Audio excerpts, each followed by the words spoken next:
Welcome to Stories Junction. Let's begin today's story. My name is Michael, and for 14 years, I lived what I thought was a flawless life. I had a wife, Sarah, who I was convinced adored me, two incredible kids who made every hardship feel worthwhile, and a house in Portland brimming with joy and comfort. If you'd asked me back then, I'd have said I was one of the fortunate ones, someone who'd crafted something solid, something lasting. But life has a cruel way of flipping the script when you're least prepared. Betrayal isn't always about infidelity. Sometimes it's subtler, more insidious, a life built on a falsehood you didn't even suspect. It's waking up one day to find the foundation you spent years laying wasn't yours at all. I know many of you out there have been in relationships, some married, some with kids, and maybe you think you've got your partner figured out. I thought the same. But after what I went through, I learned that trust isn't just a byproduct of love. It demands evidence. No matter how deeply you care for someone, if they're concealing a truth, you're living in a mirage. By the end of this story, you'll see why I abandoned the life I once craved. You might start questioning things you've never considered, and perhaps you'll recognize the peril of trusting without scrutiny, as I did. Let's dive in. Sarah and I met in college, down in Eugene at the university. We were young, driven, and overflowing with dreams. There was an instant spark, and by the time we tossed our caps in the air at graduation, I knew she was the one I'd build a future with. We tied the knot a year later, started from nothing, two broke grads scraping by. Over time, we climbed the ladder together, moving from a cramped apartment to a cozy home in Portland, raising a family along the way. We had our share of rough patches like any couple, but I never doubted our bedrock. If someone had told me back then that my entire existence rested on a lie, I'd have scoffed. Truth, though, doesn't care about your picture-perfect moments or your contentment. It lurks, quiet and relentless, waiting to unravel everything. One Tuesday morning, I woke up with no hint that anything was amiss. I had the day off from my job at the tech firm. Flexible hours were a perk, and the kids, Liam and Sophie, were home from school on holiday break. Sarah, a nurse, didn't have that luxury. Her shifts were rigid. So it was just me and the kids that day. I whipped up pancakes, and we lounged in the living room, chuckling at goofy cartoons. It was one of those simple, golden mornings, until it wasn't. Around 11 a.m., everything shifted. Liam, sprawled on the rug with his toy plane, suddenly crumpled, clutching his chest, his breaths ragged and faint. At first, I thought he was playing, "Kids do that, right?" But then I saw his body stiffen, his eyes wide with panic. My heart slammed against my ribs. I'd never seen him like that. I dropped to my knees, shouting his name, but he couldn't respond. Sophie, perched on the couch, froze, her face pale. Time blurred as I fumbled for my boots, snatched the car keys, and scooped Liam up. Sophie's voice cracked, begging me not to leave her behind. She'd just watched her brother collapse, terrified and small. I couldn't leave her. With Liam in my arms and Sophie's hand in mine, I bolted to the car. The drive to the hospital was a haze of adrenaline. I kept glancing at Liam in the back seat, praying his chest would keep rising. Sophie whimpered beside him, clutching his hand. When we burst into the ER, I yelled for help. Nurses swarmed, whisking Liam onto a gurney and peppering me with questions. What happened? How long was he like this? Any health issues? I stammered answers, my mind a fog.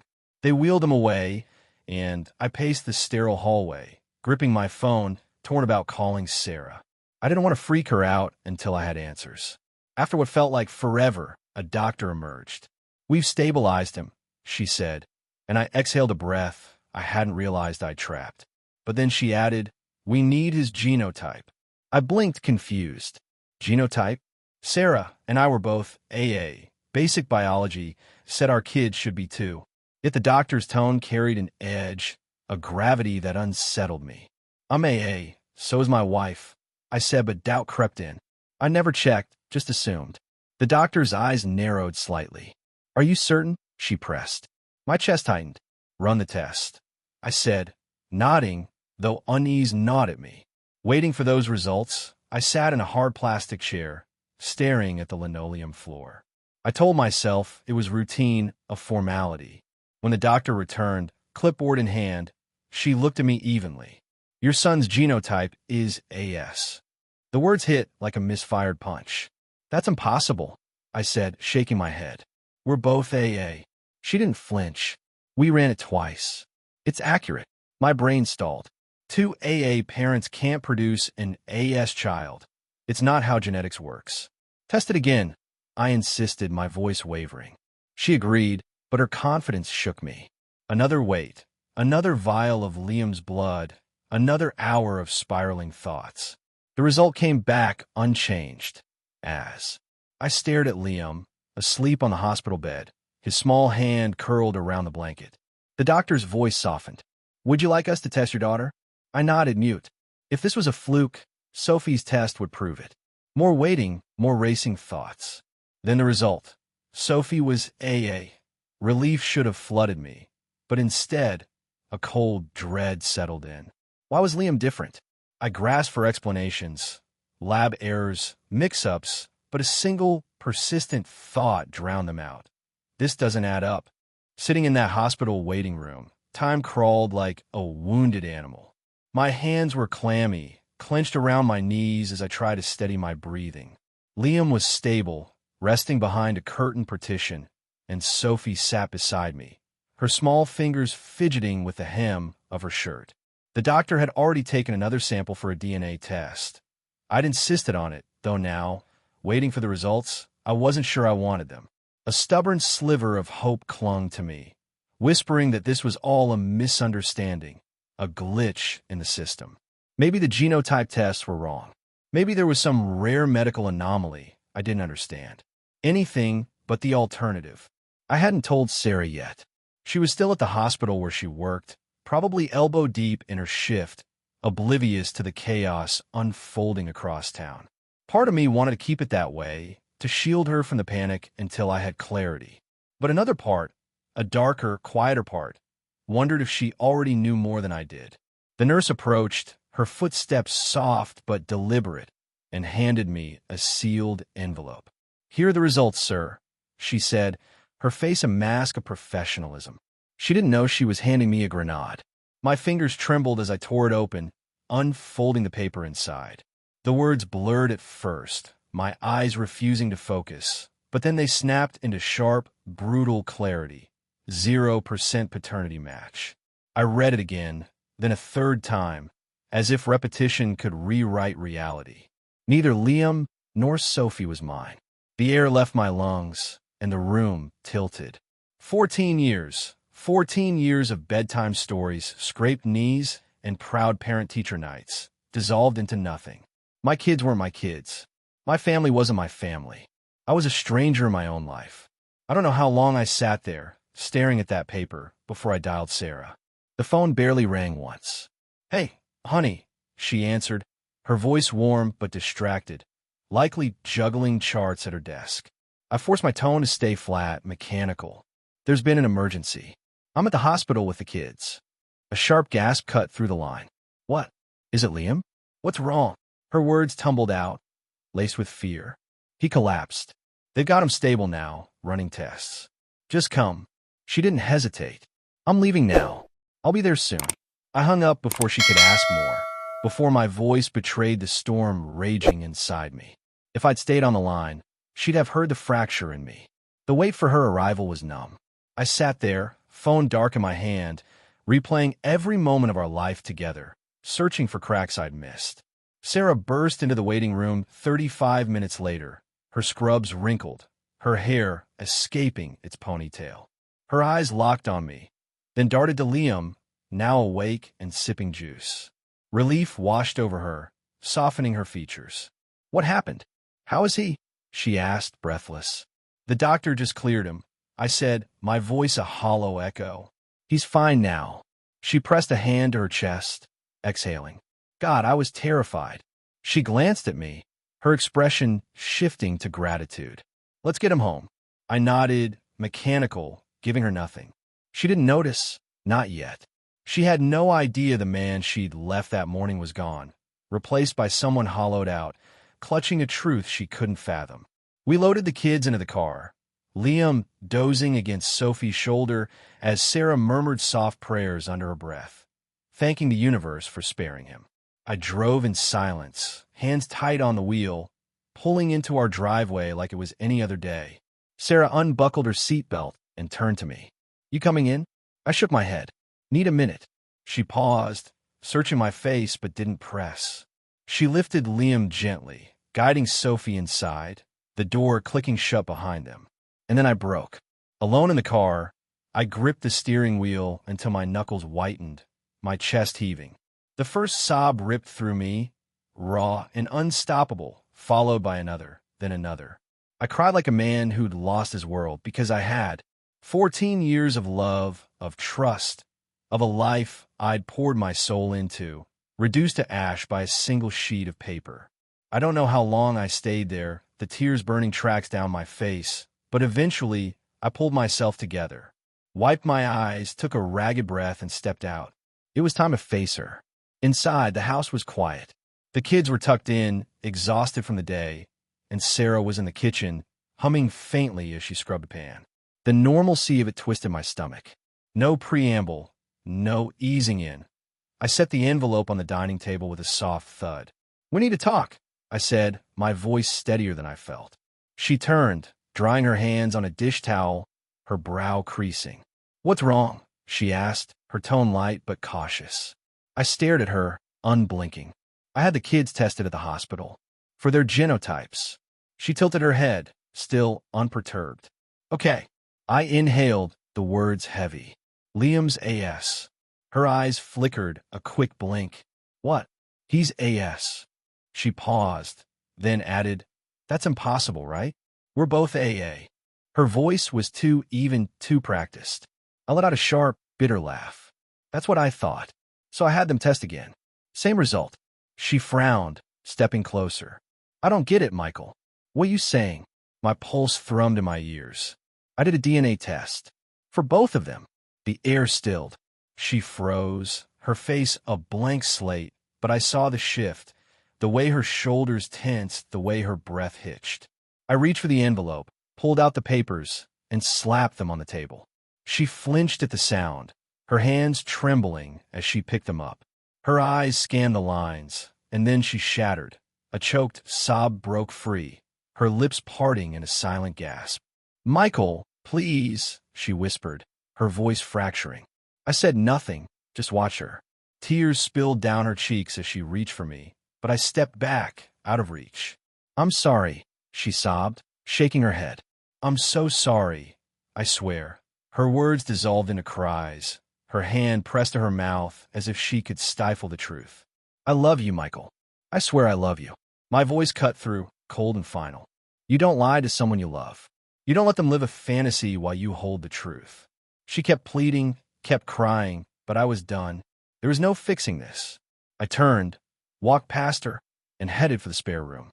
The house I'd once called home felt like a mausoleum now, and I was just a ghost passing through. The days that followed were a slow bleed. Sarah tiptoed around me, her voice hushed, her movements tentative, like she was navigating a minefield. She tried to keep things normal, brewing coffee in the morning, asking about my day, but every word she spoke felt like a shard of glass.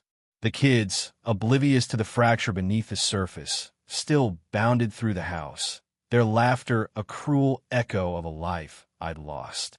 I couldn't look at her without seeing the lie, couldn't look at Liam and Sophie without feeling the ache of a truth I couldn't unlearn. The DNA results sat in my mind like a splinter, festering. Sarah doubled down on effort, cooking my favorites, creamy clam chowder, grilled salmon with lemon and dill, dishes that once meant comfort. The kitchen smelled like love, like the life we'd built, but it turned my stomach. How do you swallow a meal when betrayal's already filled you up? At night, she'd hover outside the spare room door, her knuckles brushing the wood. "Michael," she'd whisper, "please talk to me." I never answered. I'd lie there, eyes fixed on the ceiling, tracing the shadows, wondering how long she'd watched me pour my heart into kids who weren't mine. How many times had she smiled at me, knowing? The worst part wasn't her, it was them. Liam and Sophie didn't deserve this. I still tucked them in, listened to Liam ramble about his toy planes, kissed Sophie's forehead as she hugged her stuffed bear. They were innocent, caught in a storm they couldn't see. But every glance at their faces, Liam's crooked grin, Sophie's bright eyes, stabbed me deeper. They call me Dad, and I'd love them as mine, but now that word felt like a borrowed thing, slipping through my fingers. I started pulling back, not because I wanted to, but because I didn't know how to stay. A week dragged by, 7 days of silent dinners, forced small talk, and fake smiles for the kids' sake. Sarah kept trying, leaving notes on the counter, brushing my arm in passing, her eyes pleading for a crack in my resolve. I didn't budge. The anger had dulled, replaced by a heavy, bone-deep exhaustion. I couldn't keep living this half-life, pretending the ground hadn't caved in. One evening, I sat on the edge of the spare room bed, staring at my suitcase in the corner. It wasn't rage driving me anymore, it was clarity. I stood, grabbed the bag, and started packing. A few shirts, some jeans, my laptop, bare essentials. I didn't know where I'd go, just that I couldn't stay. Before I left, I went to the kitchen table, pulled out a notepad, and wrote what I could manage. I can't do this. I love the kids, but our life was a lie. I have to leave. I set it where she'd find it, took one last look around. The living room cluttered with toys, the fridge plastered with Sophie's drawings, and felt nothing but a hollow ache. I switched off my phone, grabbed my keys, and walked out into the Portland drizzle. The door clicked shut behind me, and I didn't glance back. The next morning, I was at the office, burying myself in code, trying to outrun my thoughts. Just before noon, the receptionist buzzed me. Someone was here. I stepped in a lobby, and there was Sarah, her face streaked with tears, her coat thrown on haphazardly like she'd barely paused to breathe. Coworkers glanced over, but she didn't care. She rushed toward me, her voice breaking. "Please, Michael, come home. We can fix this. We have to." I stood rigid, arms crossed. "There's nothing to fix," I said, my tone flat, though my chest was caving in. "What about the kids?" she pleaded, her eyes wild. "They're asking for you. They don't understand why you're gone." I exhaled, sharp and cold. "That's on you now. You should have thought of that before you lied to me for 14 years. She shook her head, stepping closer, her hands reaching for mine. I pulled back. "It wasn't supposed to be like this," she sobbed. "I'm sorry. I'm so sorry." I cut her off, voice firm. "Things will never be the same. I can't trust you." She gasped, a fresh wave of tears spilling, but they didn't sway me. I'd spent a week drowning in her betrayal, while she'd spent years hiding it. "Goodbye, Sarah," I said, turning away. Her sobs followed me as I walked back to my desk, but I didn't stop. A few days later, I had a lawyer draft divorce papers and sent them to her. Just like that, the life I'd known was over.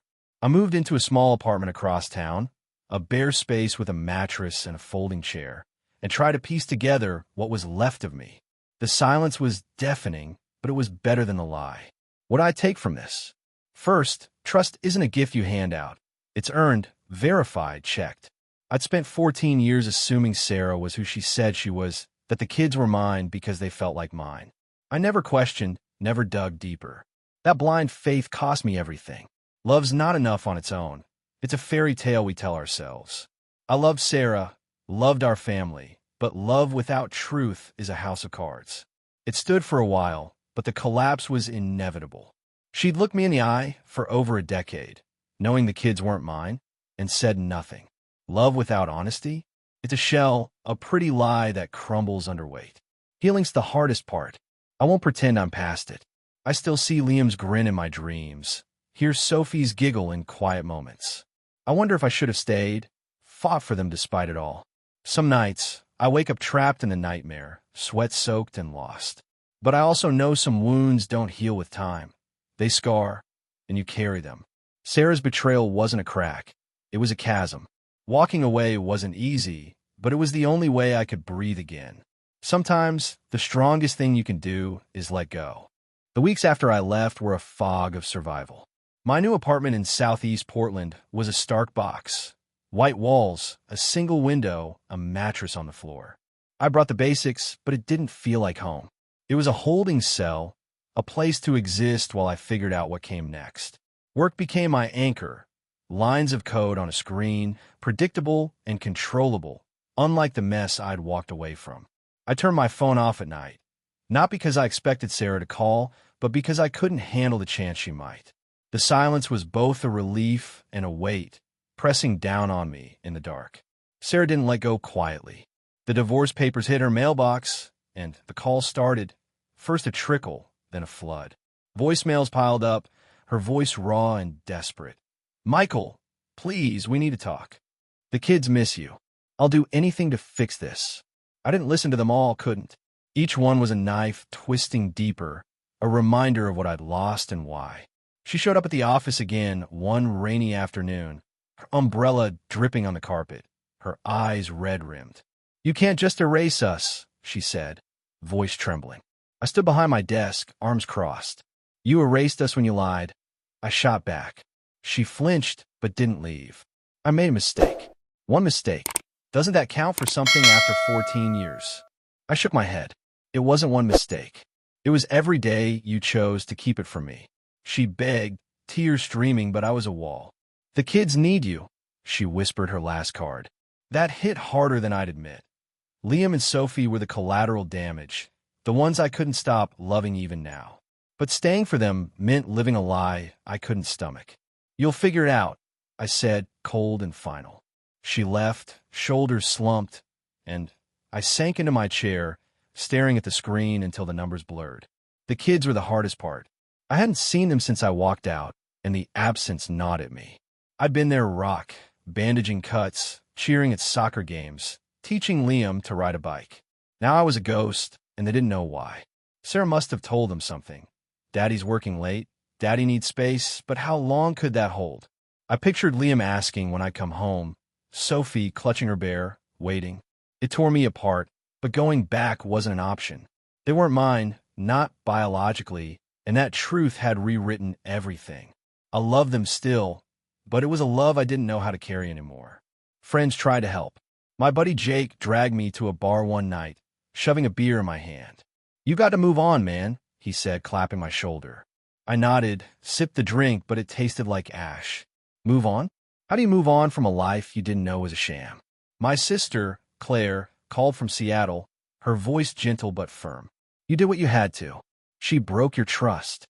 She was right, but it didn't fill the hole. I wasn't angry anymore, just empty, drifting through days that felt like someone else's. Sarah kept pushing. One evening, a text pinged through. "Asterisk, can we meet? Just to talk." For the kids. Asterisk, I stared at it, thumb hovering over the reply. Against my better judgment, I agreed. Neutral ground, a coffee shop downtown. She was there when I arrived, sitting by the window, her hands wrapped around a mug. She looked smaller, worn down, her usual spark dimmed. "Thanks for coming," she said, voice soft. I sat, saying nothing, waiting. She took a breath.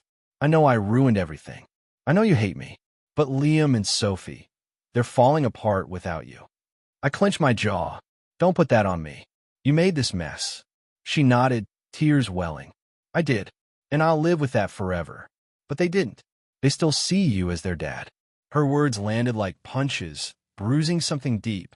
"I'm not their dad," I said, voice low. "You took that from me." She shook her head. "Not to them. Biology doesn't change what you built with them." I looked away, out the window at the gray drizzle, fighting the ache in my chest. She was right. They didn't know the truth, didn't feel the shift. To them, I was still the guy who chased monsters from under the bed. "I can't come back," I said finally. "Not to you.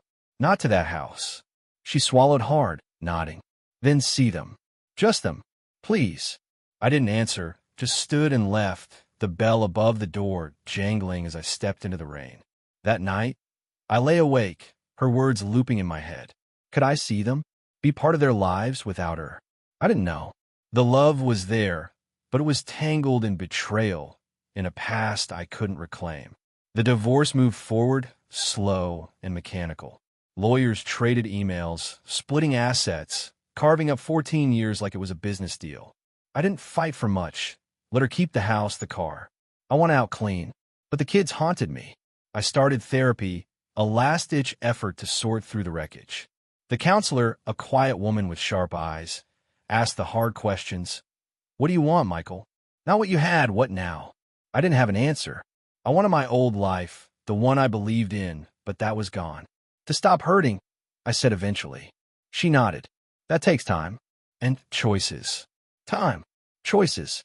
I'd lost both to Sarah's secret, and now I had to claw them back. I wasn't healed, not close, but I was learning. Trust had to be earned, not assumed. Love had to stand on truth, not sand. And some breaks couldn't be mended, only walked away from.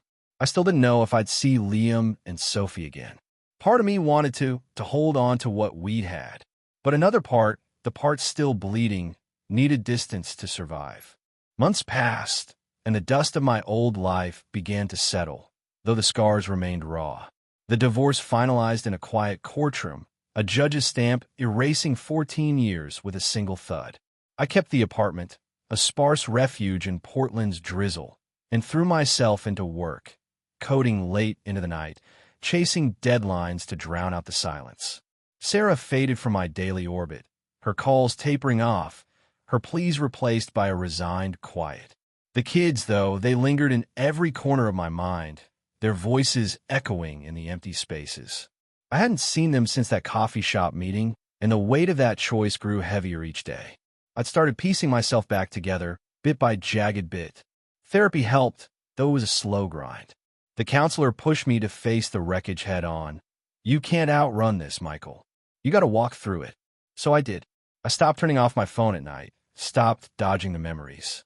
I let myself feel the loss. Liam's gap-toothed smile, Sophie's sleepy hugs, without shoving it down. It hurt like hell, but it was a hurt I could name, a hurt I could carry. Healing wasn't about forgetting. It was about learning to live with the weight. One Saturday, a letter arrived, slipped under my door. Sarah's handwriting, neat and familiar, stared up at me.